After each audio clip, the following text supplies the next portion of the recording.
everyone, and welcome to Almost Cancelled. I'm Peter, that is Connor, and we are going to talk about Better Call Saul, Season 5, Episode 4. It's called Namaste. So, full spoilers for the episode, as always.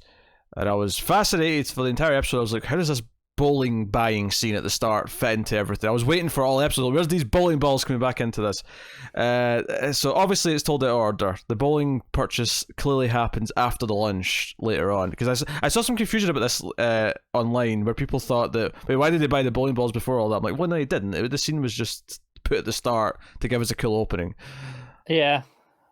Unless he really had a grudge going in. I don't think so. I think he went. I don't think so either, but yeah. That's the only other possibility. It's because, Saul does this thing from time to time where you'll see someone like doing something you won't really quite understand yet, and you'll sort of like your gears will be sort of clicking around as you sort of put together what they're doing. Mike has a lot of scenes like that, but this was kind of, I think, this for Saul, where he's like testing the weight and like sort of practicing throwing things.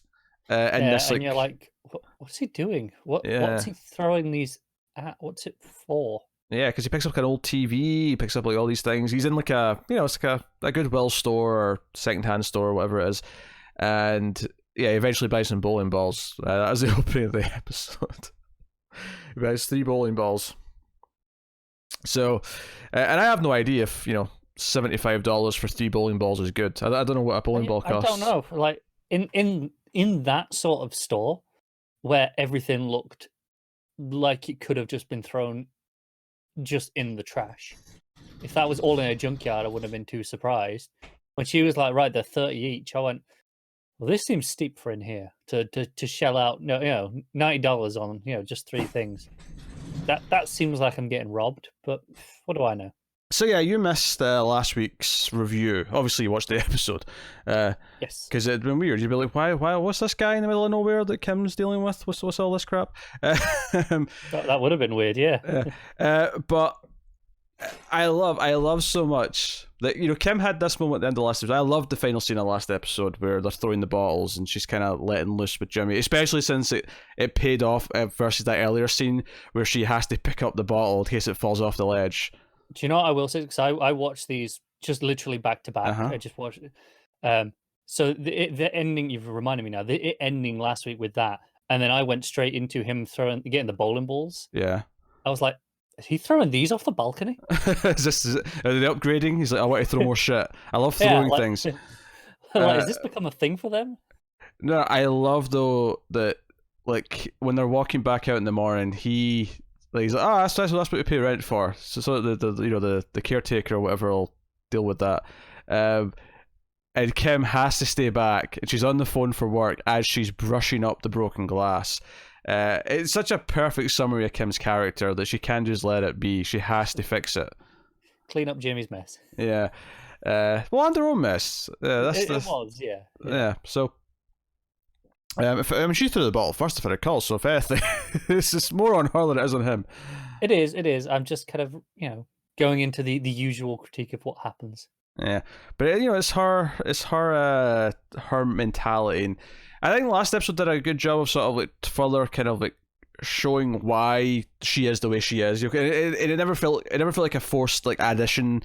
The way she was like trying to help this guy who's been forced out of his house, because like everything last season, and at least towards the end of last season, was about her wanting to get back to normal case law because she wants to help people. This idea of not helping people was kind of weighing on her because that's just who she is.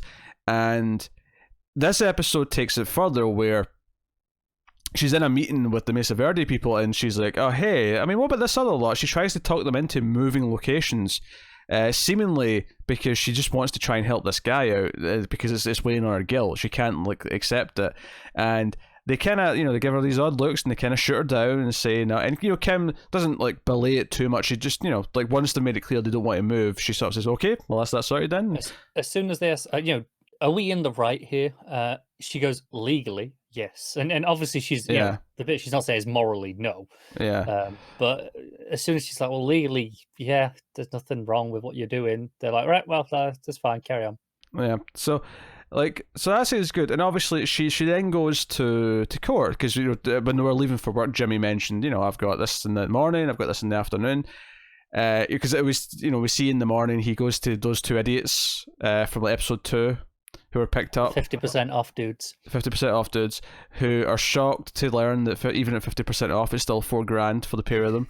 And even that sounds cheap to me, to be honest, for legal fees. But he basically talks to them because he gives them a whole song and dance about how, well, if you take some public, defender who's given to you by the state, you're going to be doing like 5 years.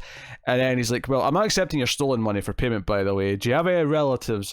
And this is just some great long form storytelling. But see, when he starts talking about his grandmother and Jimmy's like, yeah, grandmother, that's great, tell her to give me a call, I immediately started thinking about that entire storyline with him and the old grannies and doing all the wills, and how he kind of became villainous in that, and then he kind of reverted because he felt bad. And now it's just like, screw it, take the old granny's money. Yeah, basically, yeah. It feels like, yeah, there's your one of your more subtler kind of signs that he's getting worse. It was a whole thing for seasons, was how good he was with the old people. Yeah. So, and he's just dismissing it as if it's nothing. Now, admittedly, if he's in the room with the old person, maybe his conscience won't let him do it. But at least in this context, he's like, no, yeah, get your granny to pay me. That's fine. You get the money however you feel like you need to. But he's in court in the afternoon. And this is the great thing, is we follow Kim into the courtroom, and we don't really know it's Jimmy's case yet, because we knew he was in court, but we've not seen him yet. She sits down, and then we see, oh, this is Saul's case. He's doing his thing. He's got this guy who was accused of robbery, and Saul pulls a bit of a dirty tactic here. Although, to be honest, Saul a lot of times will pull tactics, and I'll be like, yeah, he's been a bit sketchy with how he does this. This is one where I get why it's kind of a bit of a theatrical thing to do, but at the same time, he's got a point. No, I think that's the most frustrating thing, is that I understand why this is against the rules and why it's wrong. Like, absolutely, it's very clear as to why. But it works. It made his point. He's like, you convinced my defendant. This guy sitting at this table, you're saying this is definitely the man who robbed you. And the guy who worked in the store, he's like, yes, that's absolutely him, 100%. He's like, well, would you be interested to know that this is not, whatever his name is, that's actually some other dude. The actual defendant is sitting in the back. Stand up, please. And he stands up, and everyone's like, oh. The judge is just like, oh, God's sake, let's just go sort this out. Yeah, he gets called down. You don't see the scene, but you can almost feel that he's about to get his wrist slapped, because the judge is like, "Counselor, I'll see you in my chambers." Yeah, he's just like, you pull that shit in my courtroom again. Yeah, you can hear it, can't you? And I actually felt nervous at the start of this scene, because I thought that. Yeah, this is another one of these scenes where I thought that Kim was going to see how he really was as Saul, doing his thing, and be kind of horrified, because so much of our thing is about helping people. But as the scene was starting, I thought this is going to look like the opposite, because even though he's helping his defendant, this guy that he's making to look like a fool who got robbed, he's not doing him much help. He's admittedly he was. He wasn't wrongly accusing someone. If anything, I expect the guy that he was accusing, who was sitting in the back, probably was the culprit. No, here's the thing. He probably was, but ultimately, that's not the point. Jimmy's job, any defense lawyer, doesn't matter if they did it or not. Their point is to force the other side to prove that they did do it. Yeah, so... But no, and there's this little moment where she kind of, reacts. It's not quite a smirk, but it's kind of like, okay, that worked. That was ballsy. Yeah, but he comes out afterwards, and there's a great time lapse sequence where she's sitting there as Jimmy's in the chambers, and all the people are funneling out, and she just stays there. And what I love about this moment is that this moment, just from a direction point of view, tells us she's really thinking about what she's about to do. Right? We don't know what she's going to do yet, although maybe it starts to sort of ticking your brain. You're maybe starting to get it. She's here for Jimmy's powers, right? She's here for the powers of Saul. But yes, even before you know what she's doing, the fact that it's spending this time on the time lapse and showing you her sitting there, the fact that she's came here, the fact that she's sitting here as it's empty and she's waiting for him to come out, it gives you this impression that she is thinking so much about what she's about to ask, what she's about to do, that she's not aware of her surroundings. So that's why it's a time lapse, right? It's why things are just happening around her and she's not paying attention to it. It is, and it really works, because obviously if she just showed up and was watching, you could go, well, she just wanted to see, he's fresh back at the job. She just wanted to see how he was doing in it. She had some time, right? Whereas, once everyone else starts leaving and she's just sat there, you kind of realize, oh, no, she's here for a reason. And it's weighing on her. I think it's the really key thing. It's just like this is not a decision she's making lightly. This is not like something she's proud even that she's going to do, but she's definitely seriously considering something. And when he comes out, she kind of I believe think she explains it. I think the last line I think we get is just her asking, I think I need your help with something. And it's like, okay, she's going to get him help because she can't let this guy get kicked out of his house. She's not comfortable with it. And it goes back to again with what we had not last episode but in episode 2 with the defendant that she had, and wouldn't take the deal, and Jimmy comes over and does some of his magic, and then suddenly he's taking the deal. Again, the wrong thing, but morally was the right decision that they and here's the beautiful thing about the two characters that I'm really starting to notice is that Kim is being tempted from time to time to use Jimmy's powers, right? And to, I'm using just to put it simply. And what I'm loving about it is that every time she does that, she's doing it because she wants to help someone. Because the guy from the 2 episodes ago was going to make a dumb choice and get himself a worse sentence. Right now, this guy is going to get into some serious legal bother if he, because he's refusing to leave, even though legally he should. Like, she's doing this because she cares about people and because she wants to help them.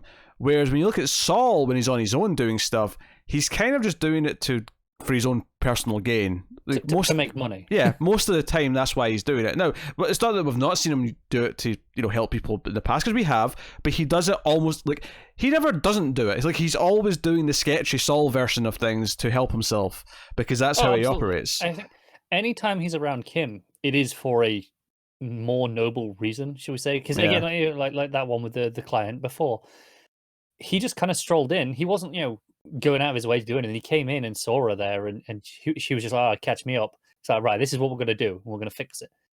And it was, like I say, it was the right thing to do in terms of making, forcing him into that decision, and the right thing for his well-being. But again, it was just sketchy. Whereas as soon as he's doing it, in for his own trials, it's just well, this will make me money, this will get me clients. It's not usually about this will be better for everyone. And I think that's what's so great about the scene in the jail cell, or the cell, but the meeting room with the 2 dudes earlier, is that that's Saul using it purely for his own gain. He's talking this guy into his granny paying, and he scares him into wanting his help. Like, it's all for him. It's all about for him and his success and being a good lawyer and making the money and having the cases. And then this, Kim needs it to help someone. And again, it's this part of the tragedy is like, if you just followed Kim's, moral compass, like this would go so much better. Why, we've often over the course of the show spoke about how he's dragging her down with him. And I'm kind of at the point now where I'm not sure that's necessarily true. It's not quite as simple as that, because while that might still happen, he might, get her into trouble for whatever he does. She is kind of the only thing that keeps him to do things for the right reason at all. Sure, yeah. She's well, one of the big things I was talking about in my own last week is I talked about extensively about how last week showed why Kim sees something in Saul. Why he still offers her something in the relationship, she was very cold for the first half of the episode, and then ultimately kind of let loose at the end by sort of, letting go with Saul and what he offers her in their life. That she does, because that last week's episode was this great example of narrative structure where the first half was mostly Saul's episode, and it was about his day and how stressful that was because he was dealing with the Lalo stuff and all that, and then the second half was Kim's day with the guy out in the middle of nowhere and all that, and they both kind of have these stressful days. And at the end of the first half, Saul comes back and he's talking to, or he sees Kim up in the balcony, and they have that first encounter, which is kind of cold, and he's trying to sort of connect with her, and she's like, no, I need to do stuff for tomorrow, and she takes her beer and goes in. And then the second time, when she has a bad day, you realize what they kind of offer each other and why there is still something there. Despite the fact that they're different as they are, the writing in this show is so good that I have never questioned, or at least haven't in a long, long time, why Kim sees something in Saul, why she's with him. There is something there that's tangible, that feels like she does get something out of it, that does comfort her in her life and makes her life easier. Oh, definitely, yeah. And it's what I'm saying here, where he's not dragging her down anymore. You know, like there might be a moment where it does, but there's kind of a balance between them right now. Where they do balance each other out. Where he drags her down a little bit, but she brings him up a lot in terms of keeping him on the straight and narrow, so to speak. Even if it is still kind of by doing some of his stuff, but Yeah. for the right reason. Whereas obviously we know by the time that Kim's not in the picture anymore, he's just full on just slimy soul essentially. So there's a couple of really bad possibilities here. One is that eventually something bad happens to her and it's not a choice thing, or it's something that just takes her out of the picture, which could be bad and really bad. Or two, and I'm almost more worried of this. I mean, I'm worried of both, but where Saul actually makes a choice and does something for his own good against Kim's sake or Kim's well-being. Yeah, I think that's kind of the more likely option. It's a lot more tragic if he does something wrong. I don't even think she's necessarily going to die or anything like that anymore. I know there was a time where when I say he's going to make a choice, I don't necessarily mean something that led to her death. I just mean like just something that crosses the line so much where she's like, I can't be with you anymore. And I think if it gets no, I expect that to happen, but regardless. But what I mean is something where his choice for personal gain is at the expense of Kim.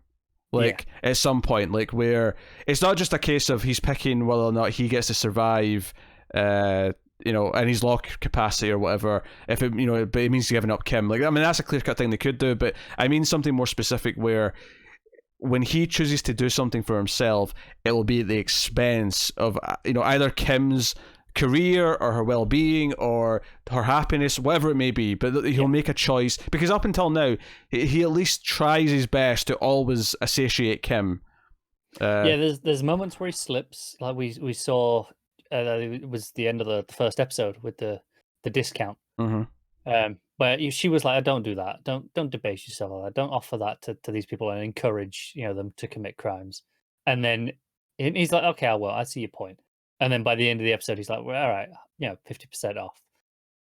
And it kind of comes back around there where it's again against Kim's wishes, and it's not drastic, it's not severe, it's not ruining anything too badly, but it's just a step in the direction of, well, the next time that he makes something, it'll be slightly worse, and it'll just incrementally get to the point where, okay, now it's crossed a pretty serious line. That moment, the 50% off is just the perfect example of, he will agree to do a thing, but the second where nothing else was going to work, he'll happily just cross the line that he said he wouldn't, because that's just in his nature, is what he is.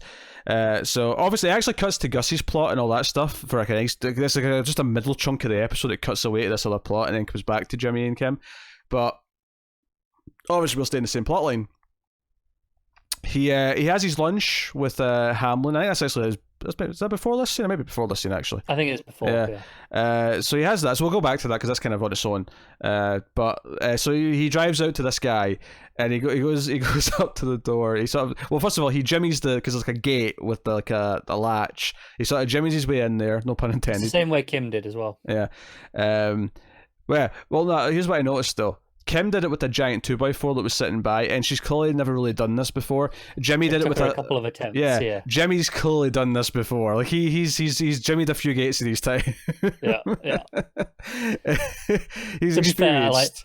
Be fair, I used to have a gate like this back at my mum's before she redid the garden, and there was a case of every time I'd forget my keys.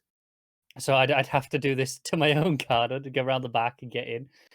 So I got very good at doing these types of gates. Yeah. Yes, we know Saul's good at this for other more nefarious reasons. They're really easy to do.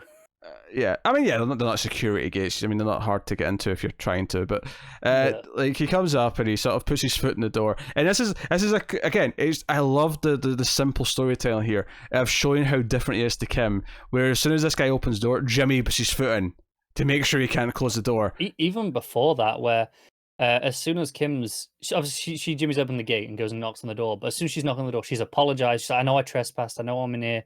Yeah, but can we just talk? None of that. He just knocks and waits. One of the beautiful things, it's almost like I love talking about this show weekly, but it's one of these things where so much stuff in this episode is better because it's like paying off of like the foreshadowing or the other side of it from last episode, that like it's such good serialized storytelling that, you know, will play amazingly in a binge watch. And I know Breaking Bad did, because I didn't watch that weekly until like season 4 or 5. You know, I watched the first few of that binge, so. And I can confirm these two play fantastically back to back. Because that's how you watched them.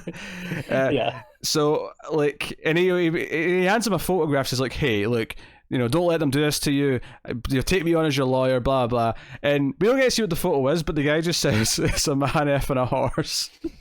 It's like, yeah, think of me as the man and the horse is Miss Verity, because I'll do anything to stick it to them.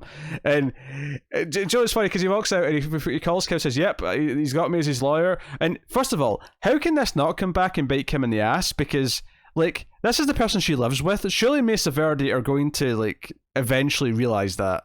They're going to see this as a conflict of interest. Yeah. There's going to be something at some point that, like, at least indicates that she has a connection to this lawyer this guy has now. And I am actually, like, anxious about the scene where, like, the people from Mesa Verde kind of confront her about, like, her not being all in on what they're doing or going against them. Like, I'm actually anxious about it, and that's the sign of good writing. I'm actually uncomfortable with the thought. I can see, you know, them knowing pretty much immediately, because the Mesa Verde people know Jimmy as well. Mm-hmm. So I can see them just being like, well, you know, her being like, well, he obviously must have read something or heard me talking on the phone. He's gone out and offed himself without me knowing. I didn't know anything about this, but I'm going to fight him anyway. And, you know, so she can carry on pretending to be on their side. Yeah, I mean, we'll see if it goes that way. But it made me anxious. But I had laughed though, because Jimmy said, yeah, I gave him some visual aids or whatever he said. Yeah. And he says, oh, it's amazing what you can find on that internet. And I was like, you know what, yeah, if this is like 2003, I mean, the internet's not completely new, but for someone his age, I can buy that he's only just started using it regularly recently. Yeah, I think we're up to about 2004-5 now, but still, point still stands. Yeah, like, it's like, I mean, I was using it regularly at that point, but like, I know people who are older than me who hadn't touched the internet yet, or it was like a new thing that was, you know, not something that everyone was just used to having yet. Honestly, I think until you get to the smartphone, in mass priority to everyone, where we're looking at like what 2009, 2010. Until you get to that point, that's when it starts getting to older people on a more consistent, wider basis. I'll say YouTube. YouTube in 2006. That's the turning point. Do you think that before YouTube is early internet? That's my. Oh, okay. I know. I get where you're coming from. Yeah. That's my stance. And really early internet's before Google, which is like 2002. So. Yeah, every so often you have that moment of going, shit, I'm older than Google. Because you can't comprehend a life without it anymore. Oh yeah, well neither can I.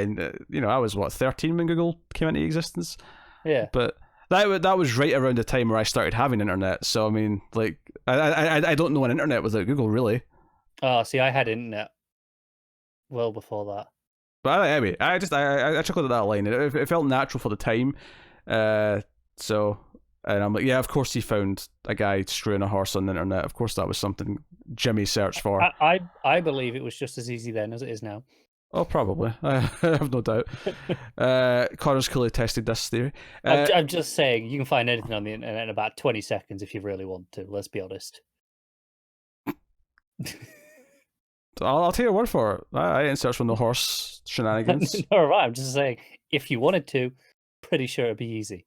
Yes. So yeah, and that kind of sets up that. And they agree to have Chinese food later that night, and I think that's basically the end of their plot, right? Well, aside from Jimmy's, obviously, where he goes next, but that ties into Hamlin's. Yeah, that's stuff. more that. So in terms of their joint plot, definitely that's the end of it. And really interested to see what their plan is, because they've got a plan. We know this, but they're not telling us the plan. Oh yeah, no, it's exactly it's the heist movie thing where we get a scene where they're about to have their plan, but we don't get to see it, so that when the plan actually happens in front of us, it wows us. And you know, a heist movie will cut back to them for discussing the plan probably as it's happening. This won't do that, but it's kind of that same sort of idea. Heist movies have two things that they can do. They either do kind of what you just described there, where they go, right, I've got a plan, and then we just go into it and we kind of watch it unfold. or you have them talk through the plan and you see it happen as they're doing it. Yeah. So so the lunch with Hamlin, and I don't think any of us necessarily predicted exactly this. And when I say any of us, I just mean us two. For the record, I'm not accusing the rest of the internet for not guessing. More either of us than any of us. But yeah, Hamlin offers him a job, and it was kind of. I mean, I think I was saying something when this first came up. I said something like, Hamlin maybe feels guilty about stuff, maybe maybe wants to offer him royalties because of his brother's name or whatever. But in this case, I don't know if royalties are a thing for a law firm, but it is McGill is still in the name. Like I don't know if that entitles Jimmy to something, but he says, no, like I should have hired you. I should have hired you when you passed the bar exam. I should have hired you again. And when you got you brought the Mesa Verde account to us or whatever it was, like or the sandpaper. There was a sandpaper thing. I'm amazed I remember the name of that, to be honest. So am I. Well done, you. I know how bad you are at remembering random names. Yeah. Let's be honest. It's not your best area. And Saul has no idea how to take this. He's kind of taken aback by the whole thing. And there's a moment here where Hamlin says, because Saul's kind of, I don't even know if he quite brings it up, but he alludes to the history. And Hamlin basically says, hey, that was between you and Chuck. Nothing to do with me. And there is some truth to that, if you remember, because I remember back in season 1, so some of season 2, we thought Hamlin was the villain, right? He was the villain who hated Jimmy and didn't want Jimmy around. And the big, it was a big twist, but a reveal was that, no, Chuck was the one who was kind of like, kept stopping it behind the scenes. He kept... Yeah, and Hamlin just kind of went along with it. So there is a little bit of truth to that, but at the same time, there is kind of a smugness here where he's like, no, I'm taking no responsibility. Like, that was between you and Chuck. Now I want you on the team, kind of thing. Yeah, all of this feels just kind of slimy, and not in like a villainous sense. I don't think he is being malicious. I think this is more...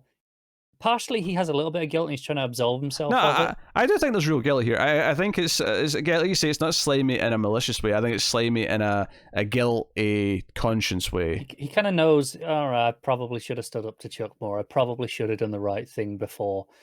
And maybe if I just do it now, it'll all be fine. Water under the bridge. And if you remember the end of the last season, the couple last times we saw him, he was in a pretty disheveled state. He was clearly going through some rough stuff, dealing with, the law firm. And even though the firm seems to be okay right now, I wonder, if, him having his presentation back on, coming with this offer, it wouldn't surprise me if this was something that came from therapy. Like, as he was talking through everything, his therapist said, oh, maybe you should try and, build some bridges again. Reach out to him, yeah. It wouldn't surprise me if that was revealed that he's been in therapy and this was kind of like a result of that. But, and he says, don't have to answer me now. Just enjoy your lunch and go. And the Namaste, the title is the license plate. It's Hamlin's license plate when they're getting their cars back at the valet, and so that happens kind of on its own, independently. He doesn't tell Kim. Maybe he will, maybe he won't, but he doesn't tell this episode.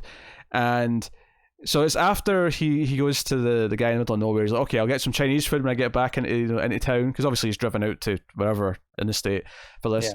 But on his way, he pulls up to a house, and we've never seen Hamlin's house, so we don't even know it's his place immediately. You don't know where he is at first. Yeah. The music starts, and you're like, this feels like one of those traditional set pieces, like where, okay, it's all going to unfold and become clear as it goes on. Yeah. One of these montagey bits. And he throws a bowling ball over the security gate, and it doesn't really quite hit anything, but he bounces up and sees where it landed. He's like, okay, right, that's I need to go a bit to the left, and he hits this car, and then eventually you see the license plate, and it's the Namaste, and he's like, oh, okay, right, so this is Hamlin's car. And then the third bowling ball that he has goes through the window, and I felt a little bit bad for Hamlin when he comes out, and he just sees his car wrecked and has no idea why. He's like, oh, what just happened? I like that he just kind of turns the alarm off, because obviously it's going off at this point, and just stands there bewildered still. Yeah.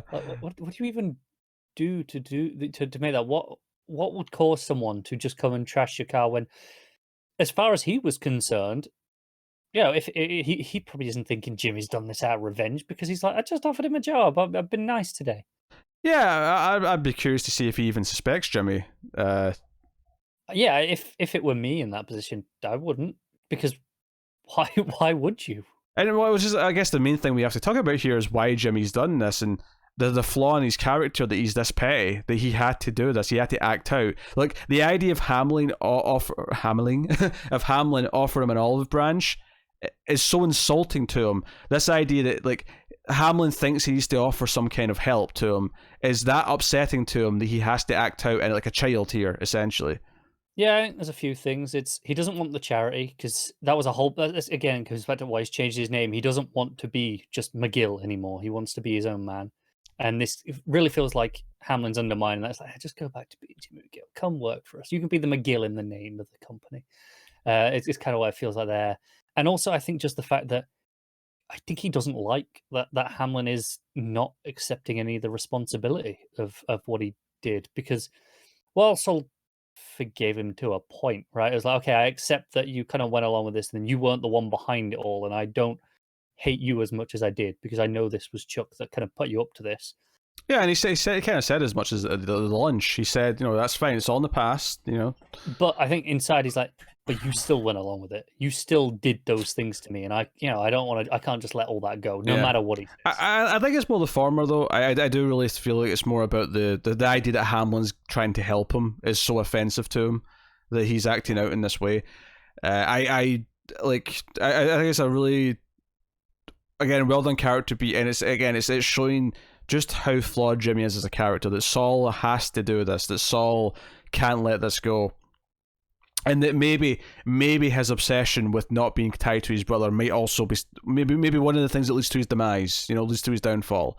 Because it's been such a driving force for him. And even though it feels like it's less of a driving force because obviously Chuck's been dead since the end of season 3. Think about that. A big part of last season, of course, was dealing with the funeral and dealing with the aftermath of it. But so even though it's kind of in the mirror at this point, it's in the rearview mirror by quite a distance, it's still informing decisions he's making. It's still informing things that he does and says and the way he reacts to things. Oh, absolutely. I think the first part of this season has really made clear is that Jimmy is absolutely not over what happened between him and his brother. Not by a long shot. I don't know if he ever will be. Maybe not. Maybe that is the point. But as of right now, everything he's doing is actually a reaction to that still. Like, it's right, change the name. I don't want to be associated with that. Hamlin, all these things from his old life can't be associated with that. And it's why I wonder if that is part of what goes down with Kim is kind of going to be the last remaining link to his old life and reminding him of all that stuff that went down with his brother. And I wonder if maybe that'll kind of play a part into the eventual split. Well, we've made a lot of predictions about him and Kim, and the show has repeatedly said, no, you're wrong. We're bound to be right eventually, if you just keep trying. I think what I do appreciate, though, is every time it's gone, no, you're wrong, I haven't been annoyed at being wrong. No, because it's so satisfying in its own way. No, the writing in this show's so good, and Chuck's death being so affecting to the character arc. Like, I genuinely love that it's not like we've had plots obviously there's been things you can say this is this season's main focus and this is this season's main focus, but I love that the story of what Chuck is to Jimmy and what that is literally a story that started in episode 1 and is still going in episode 4 season 5. It's that story still, and it doesn't feel overly stretched out. Everything feels natural, and because of that, it's maybe one of the most affecting deaths in any TV show I've ever seen, and that it still has this much weight upon what's going on. Absolutely. I think there was a point, if it wasn't at the end of season 3, maybe it was kind of early in season 4, that we were kind of thinking maybe you can split the show into pre and post Chuck, right?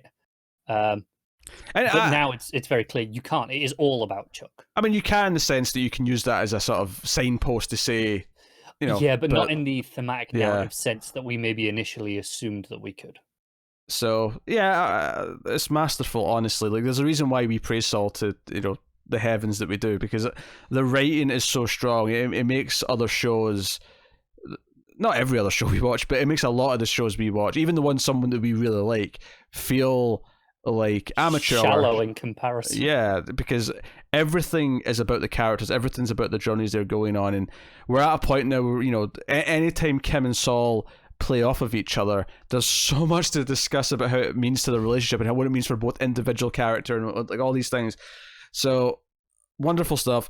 Let's talk about Gus, because it's after the sort of cliff. We haven't even started that yet. It's after the cliffhanger of when Kim says, I need your help. It cuts to, okay, and you weren't here last week to talk about the return of Hank and Gomez, who are back. They're back here in this episode as well.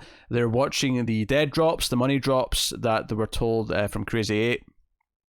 And this, of course, was Gus's places, because Lalo had, tried to set Gus up here, and Gus is essentially accepting the losses because he has to. Because if he changes anything, then they'll know that there's a mole. They'll know, yeah. Yeah. So they have to let this go through. So Gus is kind of livid. He's sitting there by the phone, waiting for the confirmation that everything's went off the way it's supposed to. They've got a couple of arrests, but the guy doing this third drop, no, it was the same guy doing the drops. They definitely mentioned that some arrests later, but I think it was whoever was picking it up after he dropped it. Yeah, very possible. That's who they were getting. But he, there's this sort of, this is the most dramatic cleaning of cooking apparatus I think I've ever seen. Poor Lyle. And he's got one of those names that I remember because he's been around for a couple of seasons now. And just not in big parts, but just he's been in the chicken shop, and I was like, God damn it, Lyle, every so often. Yeah, he so basically that's all work because he's saying goodbye to the staff. Lyle's clearly the supervisor, and the one guy's like, oh, I forgot to cover the fryer, and he's like, oh, that's okay, I'll handle it. He's like, oh, sure, yeah, okay. And he goes in, and Gus is just staring at him. He's like, is this acceptable to you? It's like, well, I mean, I'll give it another whack. I'll give it a go. And he cleans it. And we don't see this first cleaning. Oh, technically second cleaning, including the first guy who did it before he left. But, Gus is, we're just be focused on Hank and Gomez having some silly conversation about some word. And they're watching the drop happen. And then it cuts back. And then Gus comes out and says, you can go home, Lyle. And he starts to roll up his sleeves as if, like, you didn't do a good job, so I'm going to have to do it myself. And Lyle's like, no, it's okay, Mr. Fring, I'll do it again. I'll give it another. He's like, well, if you'd like to give it another try. And, he's very calm, but very menacing at the same time. I was worried that Gus was going to get so angry about what's happening, because obviously it ends with him breaking the phone. But I was worried he was going to get so angry at what was happening that he was going to turn the thing on and shove Lyle's face in it at the end. I did worry he was going to take it out on Lyle, because, again, Gus is a very restrained man most of the time, but we've seen that he can snap. Well, that's the thing. I think he was taking it out on Lyle, but he was doing it in the most like passive aggressive way. Yeah, he was doing it in like restaurant manager way possible. That's what he was doing. I mean, he was taking it out on him. He wasn't being fair. He was very passive aggressive. Don't be wrong, but better than getting your face burnt off. Yeah, because it's not until everything's done that he comes out and says it's acceptable. That was his style. He's thought, good job, Lyle. It's acceptable. Yeah, and it's clear he's just talking about the situation. Like, right, it's done. It's acceptable. I don't like it. It's not good, but it'll do. Yeah, it's basically I would rather none of this happened, but if this is the us mitigating the damage a little bit, this is what it is. So and this is fine. And I like that Hank is like still smelling something. He's still sure that something doesn't quite feel right. Like there's an element to this that either feels like it's set up too easy. Yeah, because one of the things that I said last week that I loved is that when he met Saul, he immediately got the name and the joke. When I don't think most of us do, or most of the characters in the show do. I mean, he immediately. I think he's the first character to get it immediately. Yeah, he immediately just went, it's all good, man, and he started laughing, and he immediately didn't, take Jimmy's shit. When Jimmy started doing his shtick, he says, nah, this is bullshit, and he wanted to leave. I think this episode again, it further shows that he's sitting there, he's like, at the end when they're at the car and Gomez like, hey, we got like 700 grand here, we arrested a couple of guys, like this is a win, but something just doesn't quite feel right to Hank, and I like that. It's really playing him as a really good agent, like he knows what he's doing. Yeah. But of course he kind of accepts that, he has to just take the win, and tells everyone he's buying them drinks. Yeah, I like how he says it to his partner, and keeps some comments, but to everyone else, it's like, right, great job, everyone. Let's go get drinks. Well, it's not their fault. If there is some sort of weird issue here, it's not them that's done a bad job. Oh, no, absolutely, he's not blaming it on them. I think it's a really stark difference between him and Gus, in that Gus is taking this out on Lyle, right? Again, look at that. The contrast between two characters enriching both of their characters and both of their stories. Yeah. It's Gus is there. He is taking it on Lyle in a very passive aggressive way, And Hank, he is maybe not as frustrated as Gus is right now, but he is clearly annoyed at what's going on and knows there's something else. And he can, in confidence tells his partner, but as soon as it comes to everyone else, he's like, right, come on then, let's get on with it. Yeah, no natural Lalo this week. Obviously, a bit of Mike still, I'm not forgetting that. But, this show, I mean, obviously we liked episodes 1 and 2. I think 3 and 4, though, was like, the season's like, oh, it's hit its stride. This is, like, we're in, like, deep, excellent Saul mode now. Yeah. There was a moment that I realized in last week's one, which is Saul talking to Lalo about what had happened and kind of explaining it. He's like, hey, so you might hear that guy's a mole, he's a snitch, but don't get me wrong, he's not a snitch, he's just snitching what we want him to snitch, and that's okay. And that kind of really puts a different layer on everything that we could have thought we knew about Crazy 8. Yeah. So, really cool stuff. Mike's plot kind of hits ahead. I mean, if I have any complaints about the last couple of episodes, is that I feel like the scenes with Mike last episode could have just been in this episode, so it was all in one episode, or vice versa. Yeah, I get that. Thematically, they are even more tied together than the Kim and Jimmy stuff was over the 2 episodes, because it didn't have as much narrative weight to it individually. I guess it's just a case of, okay, they've got X amount of story for Mike this season, so it had to. I mean, I think what they should have done is put. Well, I mean, there was no natural Lalo in this week anyway to like swap it with, but in the way that there was none of them this week, just have all the Mike stuff in this episode, make it a bit longer. If that's an option, admittedly, I don't know if AMC would give them shit for it, but but anyway, like the scenes themselves, I like that. Obviously Mike's a very capable guy, but when he does actually like get attacked by a group of guys who are intending on hurting him, like he can't just take them all on himself without weapons. Like he gets a few good hits in, don't get me wrong, but he does go down. He gets stabbed. It's a prime example of why he always prepares so thoroughly before anything, because let's be honest, he is not a young guy. Yeah, and not only that, it's not even just that he's not prepared. He's walking past with an attitude because he's grumpy right now. He's pissed because he has this altercation where he's not allowed to see his grandkid because they had this fight. And it's not that she was saying to him that, oh, you can't see her again, I'm scared of you, or anything like that. It wasn't that at all. It was like, no, you scared her a little bit. You're clearly going through some stuff. Why don't you take this week off? Go deal with your own problem. And come back next week. And then we can have dinner together when I'm there. And she doesn't say the word supervise, but that's kind of like what it is. And I get it. It's like she wants to just kind of like mend the fences and nothing from her is like malicious. Nothing from her is like super angry. She's very understanding when she talks. When she says, "Oh, but what if she brings up Matty again?" Like she's very understanding of why it happened and how it happened. But Mike really takes it, offense. I mean, he storms away from that conversation. He looks livid. I imagine she's a little confused because obviously the stuff with Matt, well, it wasn't recent, right? He's kind of gone through this, so she must be wondering what's triggering this now. Obviously we know. We know, yeah. But I have to imagine she's wondering why now, what's going on, what's causing this. Yeah, so the end of the episode, though, is that he wakes up, not in a hospital bed after being stabbed. He wakes up in some room, and then comes out, and it's... I don't know if like it's in Mexico, or if it's like just a... I was fairly sure this was just Mexico at this point, to be honest. Yeah, maybe. No, it looks like Mexico. Or at the very least, it looks like a Mexican-style sort of complex. Like, it's... I mean, is this some place that belongs to Gus, maybe? Did Gus come in and, help him?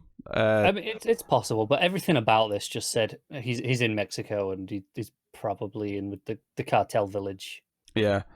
Yeah, I don't think this is where the twins were from. I feel like that was different, especially since I feel like if this is Gus, that wouldn't be them. That's that place anyway, because that's with the Salamanca side of things. It is, yes. Yeah. So...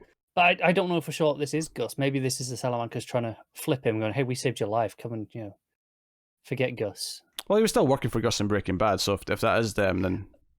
It fails, obviously. Yeah. But, I'm just saying it's a possibility. I mean, Lalo knows of his existence, so yes. it wouldn't be completely out the realm of possibility. So, yeah. But no, that was pretty much the episode. I say that as if we didn't just spend 45 minutes on it, but just about as long as the episode. It's always good when you hit the same runtime. It's a great episode. Which, do you know, every so often there'll be some idiot in the comments who's mad that they didn't click on, like, you know, that wasn't the episode of the show. Like, for some reason, the word review, both in the title and in the thumbnail, isn't enough to let them know that this is not the actual show. But I do love the idea that when we hit a runtime that's very similar to the actual thing. There's an assumption where, because there's a thing people used to do on YouTube where they'd speed things up by like 10% just to get around the automatic flagging. Or they'd mirror it or something. The idea that you go, well, this is within that margin where they could have just sped it up a little bit. Just to... Yeah, word review means review, people. Yeah. So anyway, no, I don't know why I'm saying that at the end of this review. I mean, obviously, everyone who's here now kind of already know that by this point. But yes, so thank you very much for watching. You can let us know what you think of this episode of Saul in the comments below. Like and subscribe, all that stuff. Get us on the Twitters at mailed_fuzz for channel updates. If you want to support the show and everything we do here, you can rate the podcast on Apple Podcasts, give us 5 stars in a review. More people will find us that way. You can also support us financially over at patreon.com/mailfuzztv. Give us $1 or more per month, and you get some bonuses, and you know, keep all the content coming. So go and have a look and see if you're interested in doing that. But otherwise, that is us. So thank you once again for watching or listening. We always appreciate it. Keep watching TV, guys.